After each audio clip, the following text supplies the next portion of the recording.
Estado mal administrado pode arruinar uma economia. Nós somos a MVPN Finance, uma empresa de consultoria financeira trazendo conhecimento até você. No vídeo anterior, vimos como surgiram o Estado e as bases da economia. Vamos agora começar a nos aprofundar um pouco mais, explicando o surgimento dos serviços e como o Estado mal administrado e excessivamente grande pode arruinar uma economia. Aprendemos que, com o surgimento da moeda, as trocas ficaram mais dinâmicas e, para tornar a vida ainda mais fácil, surgiram os serviços. Alguns empreendedores na sociedade perceberam que, se pudessem facilitar a vida de outras pessoas, poderiam lucrar com isso. Assim surgiu, por exemplo, o comércio central, para que não mais fosse necessário percorrer grandes distâncias para encontrar o que precisasse, pois agora tudo seria vendido no mesmo local, como roupas, alimentos e entre outros. Temos também como exemplo o serviço de transporte. Agora o nosso amigo pescador poderia continuar pescando enquanto outra pessoa se encarregava de levar seus peixes para vender mediante uma taxa de transporte. Assim, ele poderia pescar mais e desta forma foram criados vários outros serviços que facilitaram a vida das pessoas.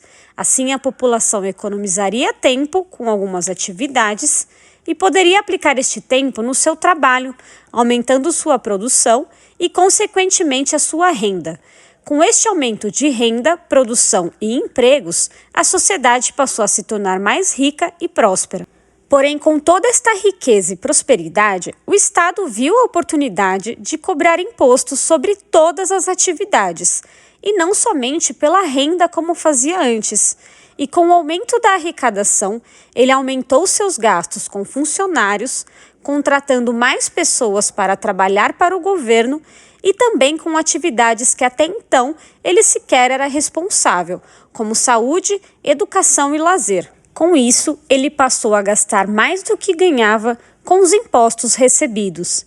E para resolver esta questão, como ele era o criador oficial da moeda, decidiu simplesmente criar mais moedas para pagar seus custos. Com a criação de mais dinheiro, tivemos pela primeira vez na história da sociedade mais moedas do que produto disponível para vender, e os preços começaram a subir, tornando a sociedade mais pobre e com menos dinheiro nas mãos. Agora, tudo estava custando o dobro de antes. Isto é a inflação, que neste caso foi criada pelo Estado. Desta forma, o pescador não tinha mais como pagar pelo transporte dos seus peixes. Ele então encerrou o contrato com o transportador e passou a levar seus peixes pessoalmente ao comércio para economizar. Também demitiu os vendedores de sua loja e passou a vender os próprios peixes sozinho.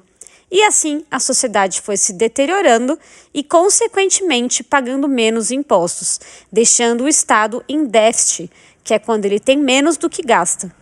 Com a crise causada pela criação de mais moedas para pagar suas próprias despesas, o Estado se viu em uma situação em que não poderia criar mais dinheiro, pois isto faria com que produtos, serviço e trabalho ficassem mais caros ainda e com a sociedade pagando menos impostos. A solução foi o governo pedir mais dinheiro emprestado para retirar os valores extras que foram criados na economia. Porém, como ele já tinha dívidas de empréstimos passados e agora sem credibilidade, os investidores acreditavam que o risco seria muito alto. Então, o Estado teve de oferecer juros mais altos para convencer as pessoas a emprestar para ele e compensar este risco. Com o dinheiro que conseguia com estes empréstimos, ele pagava o que pediu emprestado antes e pagava suas contas.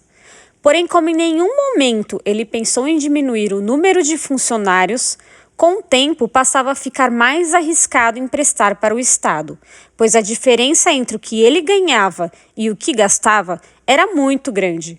Se aumentasse mais os juros, a economia ficaria ainda pior, gerando menos impostos ainda. Assim, um Estado gigante e que gasta mais do que recebe consegue contaminar e destruir uma economia. E se você chegou até aqui, muito obrigada por assistir. Dê um like para ajudar o nosso trabalho, comenta, fala o que você achou, se inscreva no nosso canal, ative as notificações para você não perder mais nenhum vídeo, nos siga nas redes sociais, @MVPNFinance, e não esqueça de compartilhar com seus amigos, porque conhecimento nunca é demais.